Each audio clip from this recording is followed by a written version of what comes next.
नमस्कार, मैं हूँ मीनम और आज है 8 दिसंबर। चलिए स्टार्ट करते हैं हमारा आज का सेशन। हमारा पहला क्वेश्चन है, the world soil day is celebrated every year on dash. विश्व मृदा दिवस हर वर्ष डैश को मनाया जाता है। हमारे ऑप्शंस हैं 5 दिसंबर, 3 दिसंबर, 2 दिसंबर या फिर नन ऑफ दी अबव। देखिए, इसकी अगर हम बात करें तो इसका सही उत्तर है आपका 5 दिसंबर। और ये ऑफिशियल बर्थडे होता है जो थाईलैंड के पूर्व राजा रह चुके हैं भूमिबोल अदुल्यदेज। ये हैं आपके, इनके बर्थ एनिवर्सरी पे इसे मनाया जाता है। मैं आपको दिखा देती हूँ। इनका जो नाम है वो है एचएम किंग भूमिबोल अदुल्यदेज। ये किंग है थाईलैंड के, इनके नाम पे ये मनाया जाता है। इसके अलावा आपका फूड एंड एग्रीकल्चरल ऑर्गेनाइजेशन है जो, उसका जो हेडक्वार्टर है वो इटली में है। और जो फूड एंड एग्रीकल्चरल ऑर्गेनाइजेशन उसके जो हेड है उनका नाम है क्वी दोंग्यू। और इसका जो इस्टेब्लिशमेंट ईयर है वो 1945 है। और इसी ने ही इसको किया है 5 दिसंबर को एज वर्ल्ड सॉइल डे। इसके अलावा international union of soil sciences का हेडक्वार्टर वियना ऑस्ट्रेलिया में। ये सारे हैं आपके सॉइल से संबंधित ऑफिसेस।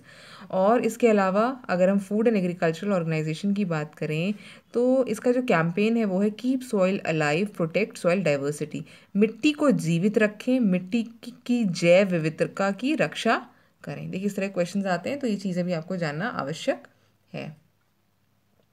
आगे बढ़ते हैं हम। Geetanjali Rao Gitanjali Rao becomes first ever Times Kid of the Year published by Times Magazine. Where is the headquarter of Times located? Geetanjali Rao को टाइम्स मैगजीन द्वारा प्रकाशित first time times of the year वो बन गई हैं। और टाइम्स का मुख्यालय कहाँ पे स्थित है? हमारे ऑप्शन है यूएसए, यूएसएसआर, यूके और नन ऑफ द अबव। इसकी अगर हम बात करें तो इसका जो सही उत्तर है वो है आपका फर्स्ट ऑप्शन यूएसए। ये आपकी भारतीय मूल की यंग साइंटिस्ट हैं, इंडियन अमेरिकन यंग साइंटिस्ट हैं, जो इन्वेंटर भी हैं, गीतांजलि राव, जिन्हें पहली बार किड ऑफ द ईयर, ठीक है, किड ऑफ द ईयर से सम्मानित किया गया है। अब हम टाइम्स मैगजीन की बात करें जिसका हेडक्वार्टर पूछा गया है, ये यूएसए का है, ठीक है, इसका आंसर यूएसए है। और आपका इसके जो एडिटर हैं उनका नाम है एडवर्ड फेलिंस्थिल, ठीक है। इसके अलावा इसका जो इशुएंस ईयर है, यानी पहली बार कब प्रकाशित हुई थी, तो वो आपका 1923 है। ये है आपकी Geetanjali Rao. Who virtually addressed the 4th South Asia Forum on Sustainable Development Goals 2020 organized by UNESCAP and Government of Maldives. UNESCAP और मालदीव सरकार द्वारा आयोजित सतत विकास लक्ष्यों 2020 पर चौथी आपकी दक्षिण एशियाई फोरम को किसने संबोधित किया है? तो ये आपका एस जयशंकर, राजनाथ सिंह, निर्मला सीतारमन या फिर नित्यानंद राव। इस क्वेश्चन की बात करें तो 2 से 3 दिसंबर आपका जो था, ठीक है, इस पे आपका UNESCAP, जिसका कि देखिए फुल फॉर्म क्या होगा, UN is United Nations Economic and Social Commission, ठीक, for Asia and Pacific. Economic and Social Commission for Asia and Pacific. इसके अलावा इसने ऑर्गेनाइज किया है क्या, चौथा South Asian Forum for Sustainable Development 2020। और ये इसे एड्रेस किया है वर्चुअली किसने, हमारे जो मिनिस्टर ऑफ स्टेट हैं, ठीक है, MOS जिन्हें कहेंगे, मिनिस्टर ऑफ स्टेट है वो कौन है, नित्यानंद राय।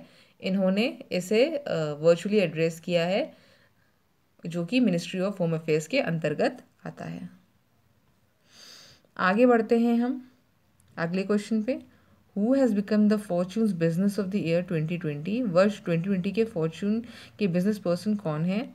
इसकी अगर हम बात करें तो एक अचीवमेंट है भारत के लिए भी ये, Jeff Bezos, Tim Cook, Elon Musk. तो इसका जो सही आंसर है वो है आपका C option, which is Elon Musk. Jeff Bezos Amazon के हैं, ठीक है, और ये आपका टिम कुक आपके एप्पल के हैं। और आपका एलन मस्क जो है टेस्ला के को फाउंडर हैं, टेस्ला के को फाउंडर हैं, ठीक है। इसके अलावा अगर हम इनकी बात करें तो इनके अलावा भारत से जो फॉर्चून ने जिनको रैंक किया है उनका नाम है शांतनु नारायण, शांतनु नारायण ये CEO हैं किसके? अडोब के। और इन्हें कौन सा स्थान प्राप्त हुआ है? इन्हें 8वां स्थान प्राप्त हुआ है शांतनु नारायण। और इसके अलावा एक और है आपके अजय बंगा, ठीक है, अजय बंगा जिन्हें 9वां स्थान प्राप्त हुआ है, ये मास्टर कार्ड के हैं, ठीक है। तो ये 2 भारतीय हैं जिन्हें इसमें जगह मिली है, शांतनु नारायण और आपका अजय बंगा। और इस क्वेश्चन का आंसर है वो टेस्ला, जिन्होंने इस जो कि Fortune person of the year बन गए हैं। इसके अलावा अगर हम एलन मस्क की बात करें तो जैसा मैंने बताया टेस्ला के को फाउंडर। इसके अलावा आपने एक ऑर्गेनाइजेशन का नाम सुना होगा, कई बार आता है, हमने बात की स्पेस एक्स, ठीक है। स्पेस एक्स जो नासा के प्रोग्राम्स होते हैं उनको उनमें भी इसका काफ़ी योगदान होता है। स्पेस एक्स जो है इसके भी CEO हैं, कौन? एलन मस्क, ठीक है। और ये खिताब उनको दूसरी बार मिला है। आते हैं अगले क्वेश्चन पे। न्यू स्पेस इंडिया लिमिटेड, जिसे हम NSIL कहेंगे, ये कमर्शियल विंग है इसरो का, ठीक है।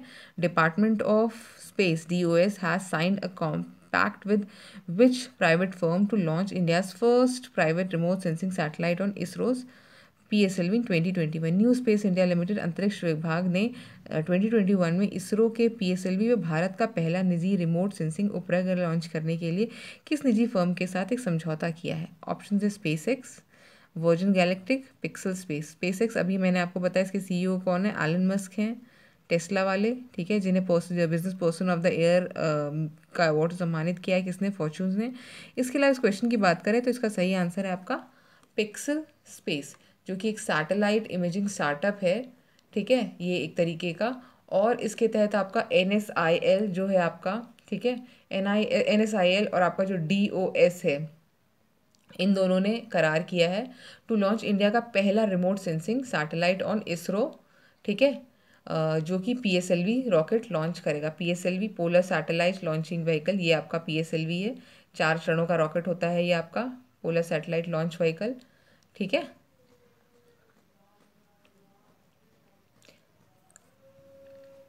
अच्छा हाँ, NSIL की बात करूँ तो आपको याद होगा हाल ही में इसरो का जो EOS-1 था, ठीक है, EOS-1 जो मिशन था जिसके तहत ने 10 सैटेलाइट्स लॉन्च किए थे, इसके तहत ये NSIL ने ही ये कॉन्ट्रैक्ट साइन किया था इसरो के साथ, जिसके तहत आपका ये 10 सैटेलाइट्स आपके लॉन्च किए गए थे विद EOS-1 PSLV DL से। आगे हम बात करें, who among the following has release the book titled 40 years with Abul Kalam Azad Untold Stories, a book on the life of the former president of India Dr. APJ Abul Kalam। निम्नलिखित में से किसने भारत के पूर्व राष्ट्रपति doctor APJ Abul Kalam Azad के जीवन पर एक किताब लिखी है, किताब को जारी किया है, जिसका नाम क्या है? अब्दुल कलाम अनटोल्ड स्टोरीज के साथ 40 साल। ऑप्शंस हैं M वेंकैया नायडू, दूसरा है रामनाथ कोविंद, तीसरा है ओम बिरला। इसके जो सही आंसर है वो है आपका पहला वेंकैया नायडू, जो कि वाइस प्रेसिडेंट है। MK रामनाथ कोविंद आप जानते हैं प्रेसिडेंट है, ओम बिरला आपके लोकसभा के स्पीकर हैं, ठीक है। तो इसका अनावरण वेंकैया नायडू ने किया है। अब ये जो बुक है इसे लिखा है आपके इनका नाम आपको पता होना चाहिए, उनका नाम है डॉक्टर शिवांतनु पिल्लई, ठीक है, डॉक्टर शिवांतनु पिल्लई, ठीक है। इन्होंने इस बुक को ऑथर किया है। इसके अलावा इन्होंने असिस्ट किया है किसको? डॉक्टर विक्रम साराभाई को during the evolution of 10 year space profile, ठीक है। इसके अलावा अबुल कलाम आज़ाद के साथ भी इन्होंने काम किया है। और ये जो आपको याद होगा जो आपका SLV-3 जिसे सैटेलाइट लॉन्च व्हीकल 3 कहते हैं, और जो PSLV है आपका, जिससे हम आपका ये जो आपकी जो मिसाइल्स हैं या फिर आपकी जो सैटेलाइट्स इन्हें लॉन्च करते हैं, माफ़ कीजिएगा मिसाइल लॉन्च नहीं करते, PSLV सैटेलाइट लॉन्चर है, तो हम सैटेलाइट ही लॉन्च करेंगे। तो जो सैटेलाइट्स लॉन्च करते हैं हमारे जो लॉन्चर व्हीकल है, इसके ऊपर काम किया है शिवांतनु P ने, किसके साथ? आपका अबुल कलाम आज़ाद के साथ। देखिए ये थोड़ा एक इंपॉर्टेंट चीज़ है, इसे ध्यान रखिएगा। सतीश धवन आप जानते ही हैं, यहाँ से हम कई व्हीकल्स और मिशंस अपने जो सैटेलाइट मिशंस हैं या स्पेस मिशंस हैं उनको कंडक्ट करते हैं, ठीक है। तो ये हो गया। इसके अलावा इसे पब्लिश किया है पेंटागन प्रेस LLP ने, ठीक है, मैं लिख देती हूँ, पेंटागन प्रेस एलएलपी ने, और इसे इसका जो फोरवर्ड है उसे लिखा था किसने? प्रणब मुखर्जी ने, जो पूर्व राष्ट्रपति हैं। ठीक है, प्रणब मुखर्जी ने, हाल ही में उनका देहांत हुआ है। इसके आगे अगर हम बात करें, which country has become the second country in the world to unfurl its national flag on the moon surface? चंद्रमा की सतह पर अपना राष्ट्रीय ध्वज फहराने वाला कौन सा देश दुनिया का दूसरा देश बन गया है? यूएसए, चाइना, जापान है, नन ऑफ द अबव। देखिए इस न्यूज़ के बारे में वैसे तो हम कई बार बात कर चुके हैं, आपको याद होगा।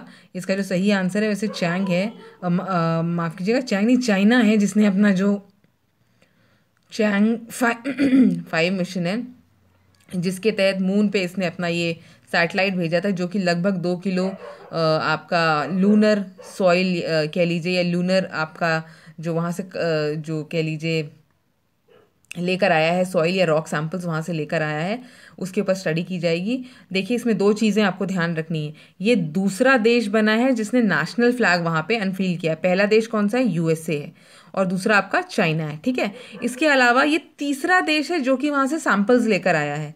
पहला यूएसए था, दूसरा यूएसएसआर था, और तीसरा अब चाइना हो जाएगा। तो इन तीनों में थोड़ा, इन तीनों ही क्वेश्चंस में थोड़ा सा अंतर होगा, और इसी वजह से मैंने क्वेश्चंस रखा है आपका। ठीक है, ताकि कंफ्यूजन ना हो। नेक्स्ट है serum institute Aadhaar Poonawalla named amongst one of the 6 Asians of the air by leading daily of which country? ठीक है, तो आधार पूनावाला सभी आप जानते हैं सीरम इंस्टीट्यूट के। इन्हें one of the Asians of the air, Asian of the air के जो 6 लोगों को जिनको बनाया गया है, उनमें से एक नाम इनका भी है। तो ये कौन सी कंट्री आपका ये लिस्ट जारी करती है, या ये किसका है? ये जापान, मलेशिया, सिंगापुर, या नन ऑफ द अबव? देखिए इसकी अगर हम बात करें तो इसका सही ऑप्शन है आपका सिंगापुर। ठीक है, इसके अलावा 1-2 चीज़ें आप जान लीजिए, बिकॉज ये काफ़ी न्यूज़ में चल रहे हैं। तो आधार पूनावाला जो है ये सीईओ है, आप जानते हैं, Pune based SI serum institute के। इसके अलावा एक चीज़ और, एस्ट्राजेनेका। ठीक है, जो आपका एस्ट्राजेनेका है, आप जानते ही हैं कंपनी, ये डेवलप करेगी कोविड वैक्सीन, कोविड शील्ड। ठीक है, इसका नाम याद रखिएगा। और इसके जो ट्रायल्स है वो इंडिया में हो रहे हैं, और ये किसके साथ कोलैबोरेट कर रही है? सीरम इंस्टीट्यूट के साथ। ठीक है, इसके अलावा 5 अन्य लोग, इनके नाम है, बोल देती हूँ जल्दी जल्दी। चाइनीज रिसर्चर है जैंग योंगजेन, आपके चाइना के मेजर जनरल चेन वी है, जापान के यूशी मोरिश्तो है, सिंगापुर के प्रोफेसर उई इंग ओंग है, आपका साउथ कोरिया के बिजनेसमैन है सियो जुंग, इनमें मतलब हो सकता है नाम गलत मैंने प्रोनाउंसिएट किया हो। इसके अलावा आपका जो SIIA सीरम इंस्टीट्यूट के जो फाउंडर है उनका नाम है साइरस पूनावाला, जो इनके फादर है। 1966 में इसका कंस्ट्रक्शन ईयर है। और जो आधार पूनावाला है, इन्होंने इन्होंने ज्वाइन किया था 2001 में आपका सीरम इंस्टीट्यूट, और 2011 में ये बन गए हैं उसके CEO। ठीक है, तो थोड़ा सा ये चीज़ें आपको पता होनी चाहिए। Let's move on to our next question. हमारे अगले क्वेश्चन पे अगर हम बात करें तो वो है आपका, तो चलिए हम आगे बढ़ते हैं। ADB approves how much loan to upgrade power distribution? ठीक है, ये ज़रा स्लाइड हाँ आ गई याली। ADB approves how much loan to upgrade power distribution in Bengaluru? ADB ने बेंगलुरु में बिजली वितरण के को उन्नत करने के लिए कितना ऋण स्वीकृत किया है? 100 मिलियन, 150 मिलियन, 190 मिलियन, या फिर नन ऑफ द अबव? इसकी अगर हम बात करें इस क्वेश्चन की, तो इस क्वेश्चन का जो सही आंसर है वो है आपका C option, which is 190 million. आप जानते हैं ADB जो कि मनीला में जिसका हेडक्वार्टर है, और इसके जो चीफ हैं, प्रेसिडेंट है, उनका नाम है मसात्सुगो, ठीक है, आसाकावा। इसके अलावा ये जो ADB द्वारा ये लोन दिया गया है बेंगलुरु को, smart energy efficient power distribution, ठीक है, smart energy efficient power distribution project के लिए ये प्रोवाइड किया गया है। 190 मिलियन लगभग कितना हो जाएगा, कैलकुलेट करेंगे तो लगभग 1400 करोड़ हो जाएगा। ठीक है, आगे बढ़ते हैं। Which bank has launch loan management solutions lens the lending solutions? किस बैंक ने ऋण प्रबंधन समाधान शुरू किया है लेंस द लेंडिंग सोल्यूशन? इसकी अगर हम बात करें तो इसका जो सही उत्तर है वो है आपका PNB, पंजाब नेशनल बैंक, जिसने tech based loan management lens the lending solution launch किया। पंजाब का जो हेडक्वार्टर है वो न्यू दिल्ली में है, और इसके CEO है SS मल्लिकार्जुन, ठीक है, राव। आते हैं हमारे अगले क्वेश्चन पे। हमारा अगला क्वेश्चन कहता है Narendra Singh Kapany passes away, he was also known as the. Narendra Singh Kapany का निधन हो गया, उन्हें डैश के रूप में भी जाना जाता है। पहले है फादर ऑफ फाइब्रिक्स, दूसरा है फादर ऑफ IT इंडस्ट्रीज और फादर ऑफ फाइनेंस मिनिस्टर। आपको याद होगा अभी आपका फ़कीर चंद कोहली का देहांत हुआ है, जिन्हें फादर ऑफ IT इंडस्ट्री भी कहा जाता है, जो कि फाउंडर रह चुके हैं किसके, TCS के। ठीक है, इसके अलावा इस क्वेश्चन की बात करें तो वो है आपका सही answer father of fibre optic. Narendra Singh company को इस फादर ऑफ फाइबर ऑप्टिकल्स के नाम से भी जाना जाता है। ये आपके इंडियन बॉर्न अमेरिकन फिजिसिस्ट हैं और इन्हें एक और अनसंग हीरो है, ये अनसंग हीरोज़ हैं कि जो टाइटल है ये प्रदान किया है किसने, फॉर्च्यून्स ने business of the century issue 1999 में। ठीक है, आगे बढ़ते हैं हम। RTGS system to be available on 24/7 basis from December 14. Presently, RTGS system is available on customers between dash. RTGS प्रणाली 24/7 के आधार पर 14 दिसंबर से उपलब्ध होगी। वर्तमान में RBI प्रणाली डैश के बीच ग्राहकों के लिए उपलब्ध है। 6 सुबह 6 बजे से शाम को 6 बजे, 7 बजे से शाम को 6 बजे, सुबह 8 बजे से शाम को 6 बजे। देखिए आप जानते हैं ये जो आपका ऑप्शन अवेलेबल है बी, इसका सही आंसर है। 7 से 6 के बीच में RTGS अभी होता था, अब इसे 24/7 कर दिया जाएगा। ठीक है, और आपका ये जो RTGS है इसे गवर्निंग बॉडी कौन सी है, RTGS सिस्टम रेगुलेशन। ठीक है, जो कि 2013 में लागू किया गया था। ठीक है, तो ये तो थे हमारा आज का सेशन। मिलते हैं हमारे अगले सेशन में। हमसे जुड़ने के लिए हमारा चैनल को सब्सक्राइब कीजिए और ज्वाइन कीजिए। Thank you.